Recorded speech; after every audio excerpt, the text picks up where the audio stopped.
padeceu. Quem diz amém?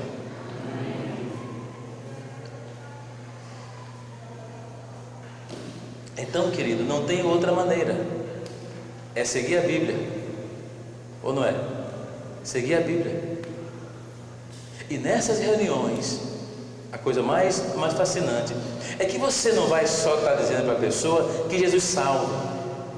Não, é que a pessoa que você está evangelizando começará a ser transformada pelo poder do Espírito Santo na palavra. Amém?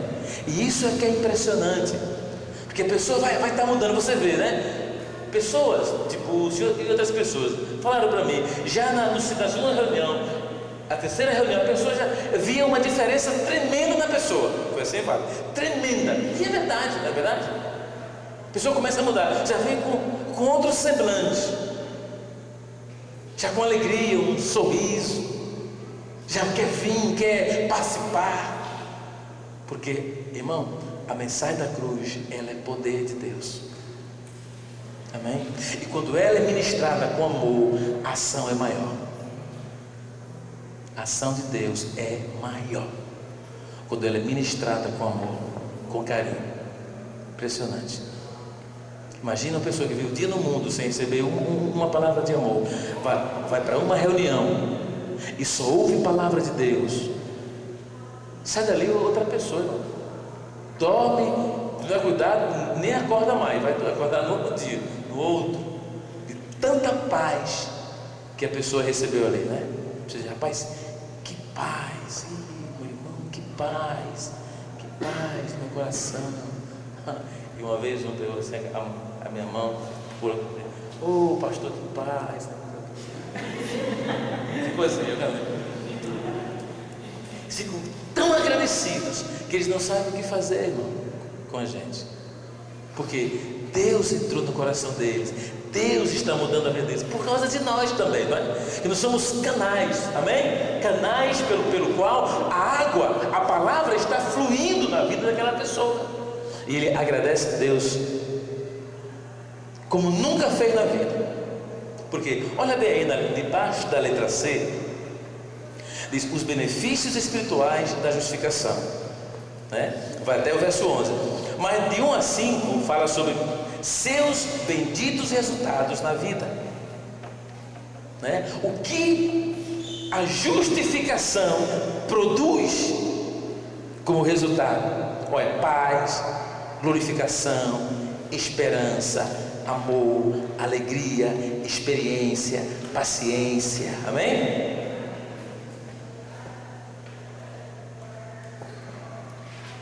Aí diz assim: sendo justificado pela fé, temos a reconciliação assegurada. Aí vai do 10 a 11. A reconciliação assegurada. Mas a salvação garantida, justificado, temos primeiramente a salvação garantida, de 6 a 11. Diz assim, ó: porque Cristo, quando nós ainda éramos fracos, a sua versão diz o quê? Pecador? Hein? Ainda fracos. Morreu a seu tempo pelos ímpios. Interessante, rapaz. Então, quando ele morreu, eu era ímpio. Você era ímpio. E ele morreu porque você era ímpio. Só que ele morreu, você sendo ímpio, porque ele queria que você fosse justificado. Mas ele queria que, através da morte, você aceitando a morte, você deixasse de ser ímpio. O que é ímpio? Irmão, a palavra ímpio é a mesma palavra que fala sobre o diabo. Quer dizer, quando a Bíblia diz o ímpio, é aquele que pratica impiedade. O que o diabo pratica. Então o ímpio é aquele que pratica o que o diabo pratica, as coisas do diabo. Por isso, quando aparece na Bíblia ímpio, ele pratica as coisas do diabo. E ele morreu quando nós ainda éramos ímpios. ainda quando praticaram as coisas do diabo. Ele morreu, diz a Bíblia. Dificilmente alguém morreria por um justo. Seria uma incoerência, irmão? Para que morrer por um justo se ele não necessita da minha justiça? Para que morrer? Seria um desperdício, sim ou não? Um desperdício. Pois poderá ser que pelo bom alguém se anime a morrer. Quem é que vai morrer pela coisa boa, irmão? Eu digo assim, alguém se animaria a morrer pela coisa boa dentro do projeto de salvação? Porque a Bíblia diz que o homem pode morrer pela mulher. Aí um disse assim: dura coisa me pedistes. Mas tem que olhar na Bíblia. Tem que olhar na Bíblia. O homem que tem essa ideia aí de eu morrer pela minha mulher, tem que se converter. É porque não ama. Quem ama morre mesmo, quando morre. Por que Jesus morreu? Por quê? Porque amava. Então, se você ama, como diz a Bíblia, maridos, amai as vossas mulheres como ao Senhor, como o Senhor amou a igreja e se entregou por ela, né? Mesma coisa, viu? Dificilmente alguém morreria por um justo, pois poderá ser que pelo bom alguém se anime a morrer. Mas Deus prova o seu próprio amor para conosco pelo fato de ter Cristo morrido por nós, sendo nós ainda pecadores, ou seja, praticantes do pecado. Logo, muito mais agora, veja bem, logo, muito mais agora, sendo justificados pelo seu sangue, seremos por ele salvos da ira. O que entendemos aqui? Que alguém para ser salvo da ira, isso fala da condenação eterna. Quando Cristo condena o mundo inteiro que não o aceitou e o lance no lago de fogo para se livrar da ira, tem que ser justificado, irmãos. Por isso o átrio é a justificação de Deus, está aqui no átrio. E aqui no átrio que eu serei justificado, através do sangue de Jesus e através da presença do Espírito Santo me convencendo sobre a palavra. E aqui é que eu recebo. Por isso que Paulo diz: olha, logo, muito mais agora, sendo justificados pelo seu sangue. Aqui está o poder que o sangue exerce, irmãos. O sangue me justifica diante de Deus. Por quê? Porque quando eu aceito o sangue, é como que se eu aceitasse que ele me lave completamente, tire todas as sujeiras, as manchas que o pecado deixou em mim, que o pecado me causou. Então, quando eu aceito o sangue de Jesus, ele vem a meu favor e me limpa, até me deixar mais branco do que a neve. Amém, irmão? A neve já é branca, não é? Não é branca a neve? Mas mais branca do que a neve. Mais branca. Olha bem, uma coisa ser mais branca do que uma coisa da neve, que é uma puríssima, né? Mas ele diz que o sangue dele é que nos justifica.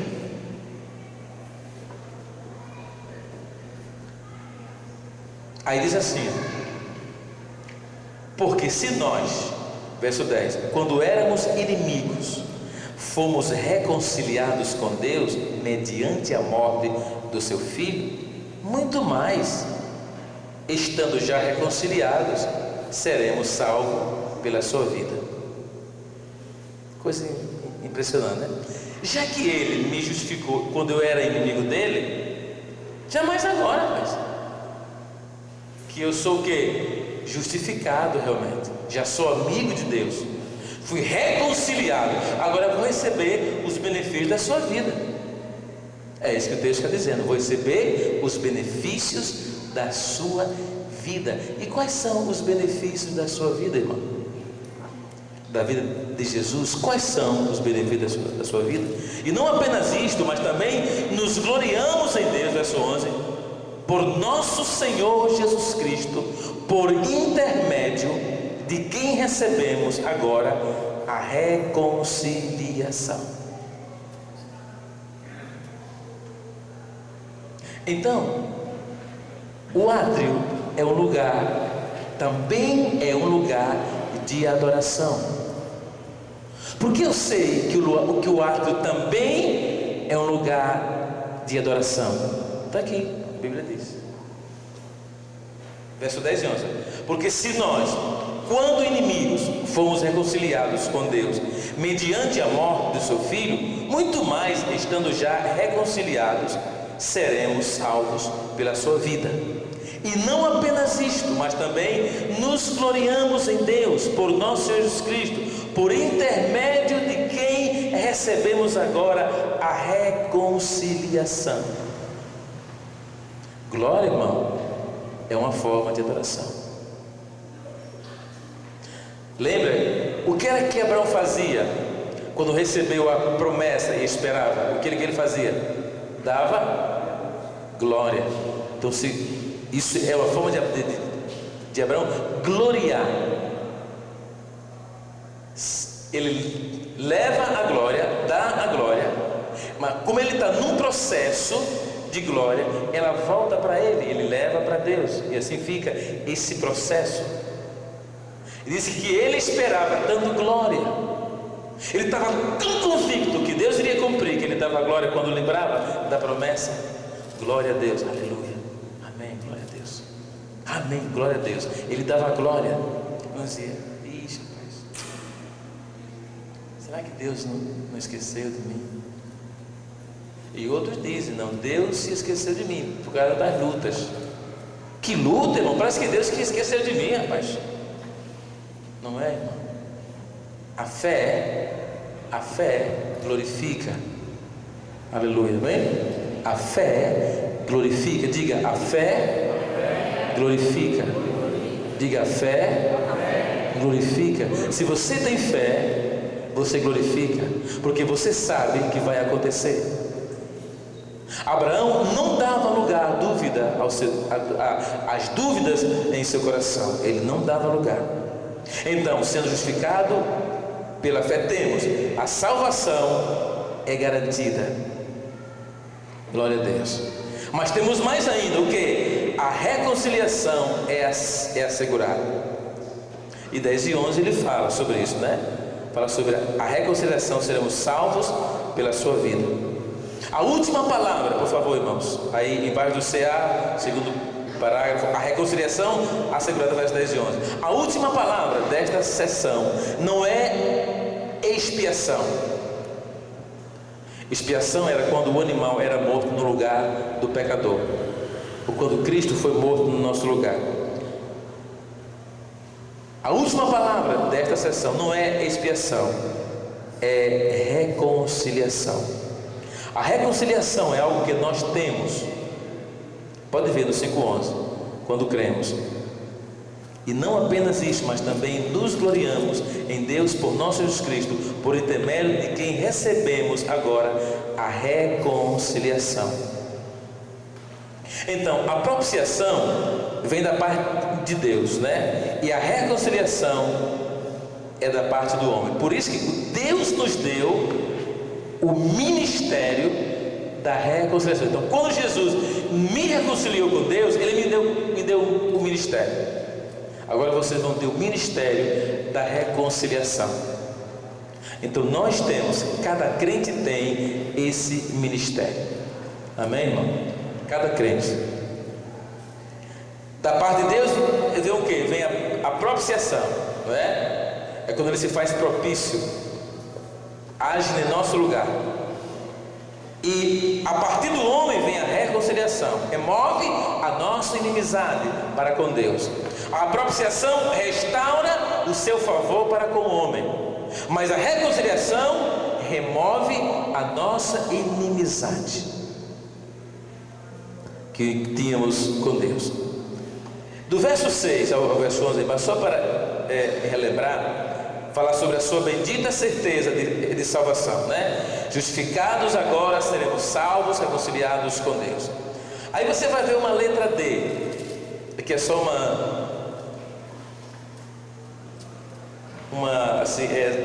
antecipando, né, alguns pensamentos.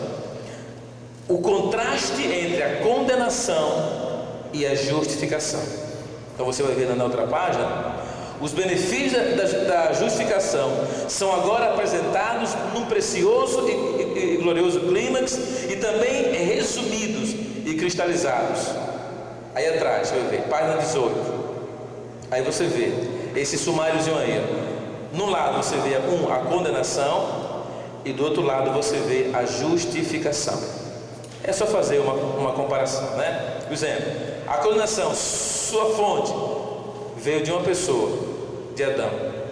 A justificação veio de uma pessoa também, o segundo Adão, que é Jesus. Sua extensão para todos, e a justificação também para todos. Sua natureza, ao juízo, e a justificação, a livre graça. Qual é a sua causa? A desobediência. E qual é a causa da justificação? A obediência. Viu aqui? Tira aí a desobediência. Isso é uma ação à graça. Uma foi a ofensa, a outra a graça. Sua medida, abundante. A justificação, superabundante. Os efeitos, o pecado. A justificação, a sua justiça. E a condenação, outro efeito, a morte. A justificação, a vida. Então aqui é um resumo de tudo aquilo que nós vimos, né? A condenação paralela com a justificação.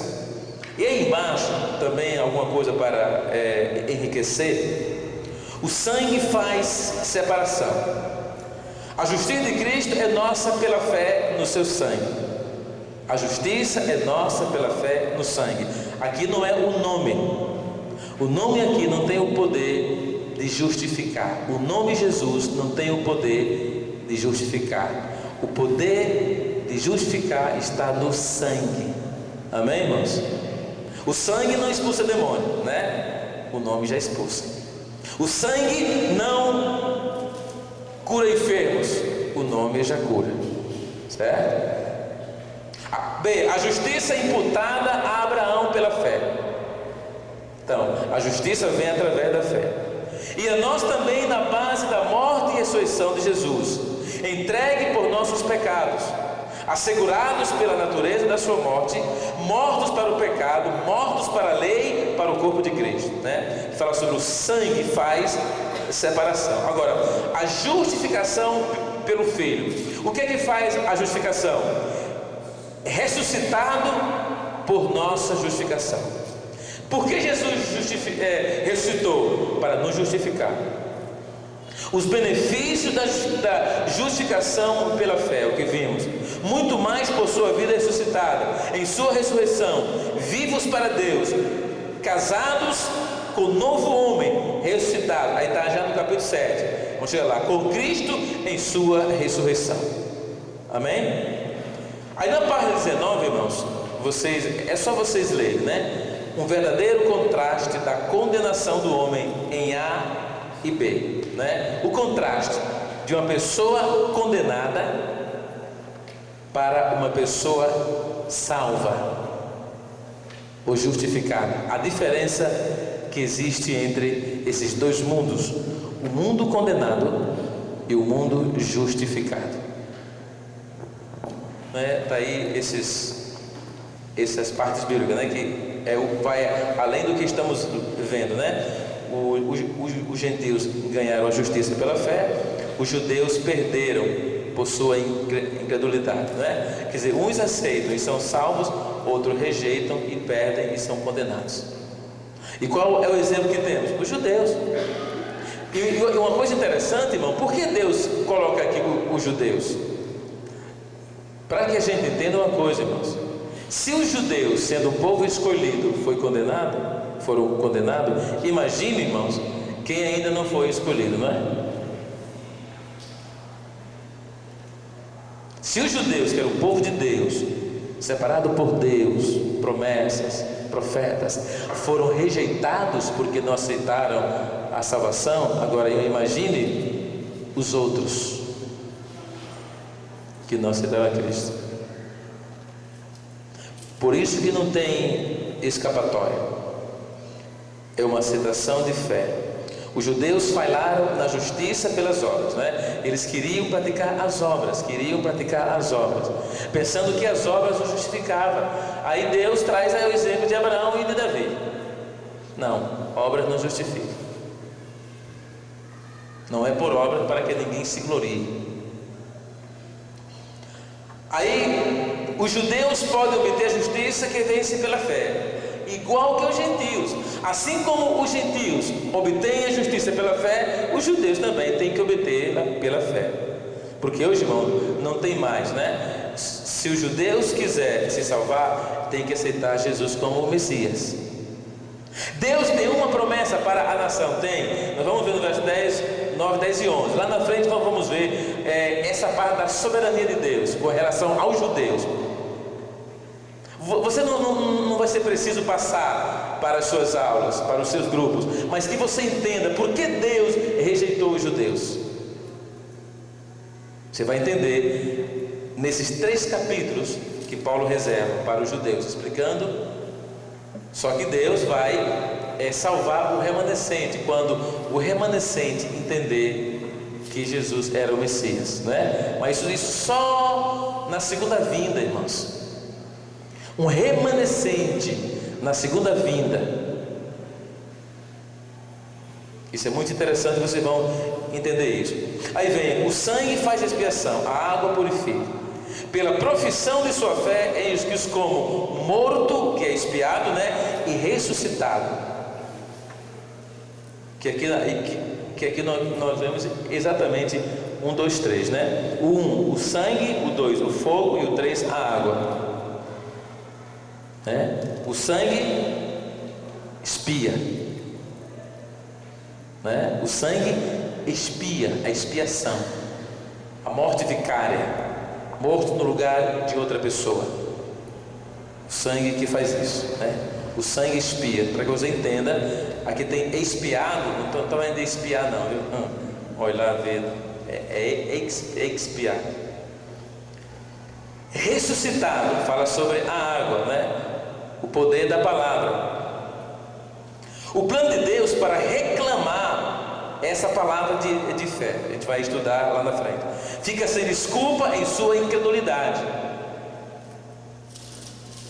Israel não é posto permanentemente, são os braços naturais do castiçal. Vamos chegar lá em 11, quando eu vou falar sobre a soberania.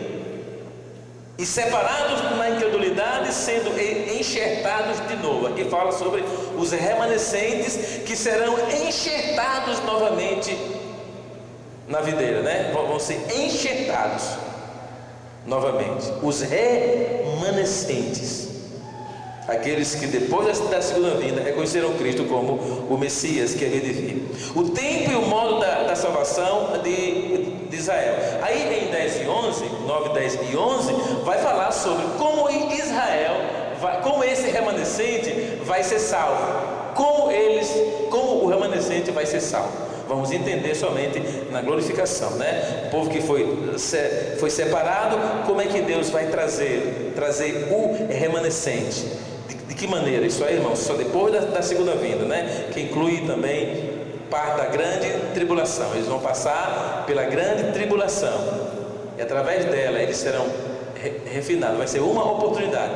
Assim como Deus vai dar a oportunidade para aqueles que ficaram, a igreja, aquele que fazia parte da igreja, que ficaram e não receberam a marca do anticristo, então Deus vai dar a oportunidade para o remanescente judeu. Amém? Então, nos 7 anos de tribulação, quando a igreja for assunta ao céu, no arrebatamento da igreja, e o diabo tome controle da terra durante 7 anos, vai haver salvação? Vai, através da morte. Então a pessoa que não foi arrebatada por qualquer fraqueza da fé, não é? Porque não vivia uma vida cristã perfeita, ela pode ter a oportunidade de se salvar através de sua própria morte, por não aceitar a marca do anticristo, não é? E também o remanescente judeu, que através da tribulação ele vai ser enxertado. Através da tribulação. Então, amados, uma vez eu conversando com uma pessoa, ele disse assim: não, eu vou viver a vida do mundo e vou me salvar na grande tribulação. É uma pessoa sem miolo, né? Na cabeça, não? Primeiro que você não sabe quanto tempo de vida ela vai ter. Irmão, a gente aceita Jesus Cristo para ir para o céu, né? Mas porque ninguém pode antecipar nada não, irmão. Nós temos que ver a nossa vida como se por acaso a morte viesse hoje, agora, daqui a pouquinho, não é? Você não vai dizer: onde está a morte? Onde está a morte? Não, você vai ver a vida aí. Vai viver 90 anos, 80 anos. Mas a gente vive, porque e se você morrer amanhã? De repente? Acorda, quando acordar, está morto.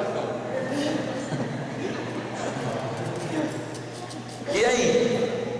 Oportunidade se for. Por isso que nós temos que provar a nossa salvação todos os dias. Viver a vida cristã como se Cristo viesse amanhã, sim ou não? Essa amanhã. Imagine, irmão, se você não está preparado e de repente acontece, né? Como pessoas morrem de repente. Você viu o pastor João Gomes de Natal, um grande amigo meu da igreja de Natal, ia com o motorista dele, subiram, ultrapassaram o carro pela esquerda. Quando foram descendo viu um trucado. Estão no céu lá, esperando a gente. Morreram na hora. E agora? Imagina, não, eu tenho que me preparar. Não, tem que estar preparado sim ou não? Preparado. Não tem tempo, o cara morre assim. Não tem tempo. Eu ia passando aqui a semana passada, aí tem um ali no anel viário de Maracanã, tem ali, passa a Guarita, ia para Fortaleza, tem um rapaz caído, uma caçamba lá na frente paradas, muita gente vendo. Eu olhei assim pro cara e vi que é como se a cara dele tivesse rente com o chão assim, sabe? E eu vi um olho assim. Aí eu prestei atenção, irmão, sabe o que era? A caçamba passou por cima da cabeça dele e partiu que o crânio estava fora da cabeça, e como se abrisse assim. Esse pobrezinho, irmão, não sentiu nada, não é? Se está salvo, está lá no céu com Abraão, Isaac, Jacó. Agora, se não conhecia Jesus, irmão, está no inferno. Sim ou não? É para isso que existe a salvação, para te dar segurança do céu. Amém? Segurança todo dia, todo dia. Não, amanhã eu peço perdão desse pecado. Não, está preparado todo dia. Você tem que dormir preparado. E se você não acordar mais, irmão? Pro céu, rapaz, está lá, preparadozinho. Porque a Bíblia diz: assim como morre o justo, morre o ímpio. Assim como morre o ímpio, morre o justo. É, não é verdade? De repente, por negligência, você pode cair para apanhar e o carro passar por cima da cabeça. O importante não é você perder a cabeça física. O importante é ir para o céu, porque o corpo você vai tê-lo novamente na ressurreição. Amém? Mas sem salvação, não. Aí vai ter um corpo, mas vai ir para o inferno com ele. Então nós temos que estar preparados todos os dias. Amém? Amém, igreja? Preparado. E essa mensagem, irmãos, o nosso ouvinte tem que saber também, que temos que preparar viver a vida de Cristo em nossa vida e nos gloriarmos nisso, através da reconciliação, né? Da morte veio a reconciliação, e através dela vivemos a vida de Cristo. Amém? Baixe a sua cabeça, irmão. Incline a sua cabeça por um momento, por favor. Em nome de Jesus. Glória a Deus. Aleluia. Aleluia. Glória a Deus. Glória a Deus. Glória a Jesus. Senhor, Pai querido, Pai querido, pelo poder do nome de Jesus, pelo poder do nome de Jesus, que gostoso, Senhor, é falarmos da Tua Palavra. Como é maravilhoso, Pai, meditar na Tua Palavra, ministrar a Tua Palavra, aprender a Tua Palavra, ensinar a Tua Palavra. Como isso é glorioso, Pai, como isso é maravilhoso. Aleluia, glória a Deus.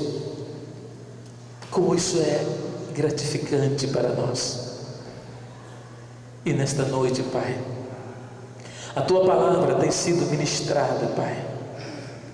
Parte dela tem sido revelada a nós, Senhor. Isso ainda é mais glorioso. Isso ainda é mais maravilhoso, Pai. Para que quando estivermos ministrando esta palavra em nossos grupos de crescimento, Senhor, que a unção do Teu Espírito Santo esteja sobre cada vida, Senhor, cada vida, e que a atuação do Teu Espírito Santo seja real nessas vidas que estão sendo ministradas, Senhor. Aleluia, glória a Deus. Glorificamos o Teu nome, Senhor. Glorificamos o Teu nome para sempre e Te louvamos por esta oportunidade que Tu tens nos dado, Senhor, de podermos estar aqui aprendendo a Tua Palavra, recebendo a iluminação da Tua Palavra, a revelação da Tua Palavra, Senhor. Aleluia, glória a Deus. Olha para cada vida, cada filho, cada filha, Senhor, que nesta noite estão aqui, oh Pai, estão sendo ministrados, Senhor, a Tua Palavra sobre elas, Senhor. Que a unção da Tua Palavra esteja sobre essas vidas, Pai. Que a unção da Tua Palavra esteja sobre essas vidas, Senhor. A unção da Tua Palavra, aleluia, glória a Deus. A unção da Tua Palavra esteja sobre estas vidas, Senhor. Glória a Deus, Pai. E que naquele momento em que elas estiverem ministrando a Tua Palavra para aquelas pessoas do grupo, Senhor, que elas possam sentir plenamente, verdadeiramente a ação da Sua Palavra, Senhor. Aleluia, banhando como água aquelas vidas, Senhor, refrigerando aquelas vidas que estarão ali, ó Pai, sendo ministradas por Ti, Senhor. Graças Te damos, Senhor. Graças Te damos pelo Teu grande amor e pelo Teu grande poder, no nome de Jesus. Agora, irmãos, olhe só um pouquinho para cá. No mundo nós estávamos condenados. Jesus se apresenta como a porta e nos convida para entrar. Vinde a mim, todos que estáis cansados e sobrecarregados daquilo que o mundo coloca sobre nós. Vinde a mim. Então a gente aceita o seu convite para ser justificado. Por quê? Qual é o desejo de Deus? Qual é o desejo de Jesus? É que a gente chegue até a glorificação. Amém? O desejo de Deus é que nós cheguemos até o Santo do Santo. É esse o desejo de Deus. O desejo de Deus, irmão, não é que a gente usufrua somente a cruz, a experiência no Espírito, a palavra de Deus, a mesa, o castiçal, o altar de incenso, não. O desejo dele é que ultrapassemos o véu. E uma coisa que eu aprendi e entendi, que na verdade Deus nunca gostou muito do véu, porque o véu ele ocultava a sua glória dos homens. Por isso que ele rasgou o véu. Foi ele que rasgou. Mas para isso, irmão, alguém tinha que morrer pelo homem. Alguém tinha que abrir esse caminho. E esse caminho é Jesus, não é? O véu foi rasgado, mas não saiu do lugar. Ele indicava o caminho. Foi rasgado, mas ficou ali, não foi? Ele indicava o caminho para a glorificação. E esse é o lugar de adoração.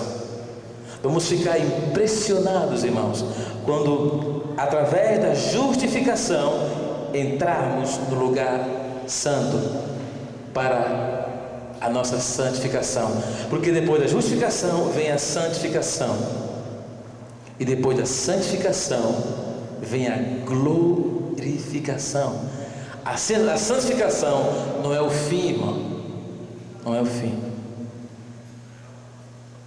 A santificação é o caminho que nos leva à glorificação. Por isso que nem todos, irmãos, querem ganhar almas. Porque só ganha almas quem tem fome de Deus. E só saciaremos esta fome na glorificação. Senão não. Amém? Glória a Jesus. Então, amados, a gente podia ter ido um pouquinho mais, mas como terminamos a parte de justificação e vamos entrar, se Deus quiser, na quarta-feira no lugar santo, que é a santificação. Então a gente começa e não põe um pedaço dentro de uma fita e outro pedaço dentro da outra. Aí nós vamos entrar agora na santificação, né? Fomos justificados pela fé através do sangue de Jesus. E agora recebemos tudo aquilo que a justificação produziu em nós. Agora estamos aptos para entrar na santificação e entender o que é santificação. Amém? E vamos entender isso muito bem, se Deus quiser, a partir de quarta-feira que vem. Amém? Irmãos, eu estou marcando um dia, era agora, no dia que vai, na semana que vai ser a reunião dos casais aqui, né? O seminário para casais. Eu estou vendo aí um dia logo, tem que ser logo, para a gente ter a nossa primeira reunião, porque essa nossa reunião, a reunião com a liderança dos grupos, tem que acontecer